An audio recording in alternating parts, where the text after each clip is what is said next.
Danas, molitva 7 križeva, poznata kao čudo od 7 sekundi, može promijeniti vašu sudbinu.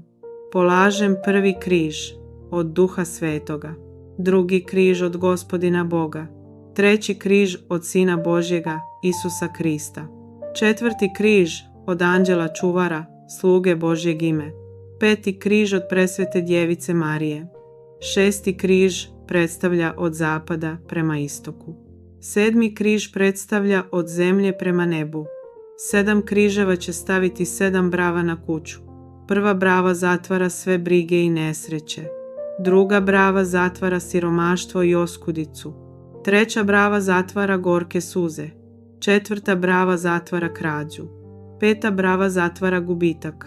Šesta brava zatvara bolest i slabost. Sedma brava je najjača, zauvijek će čuvati moj dom. Amen. Ako i ti želiš da 7 križeva štiti tvoj dom, ostavi amen.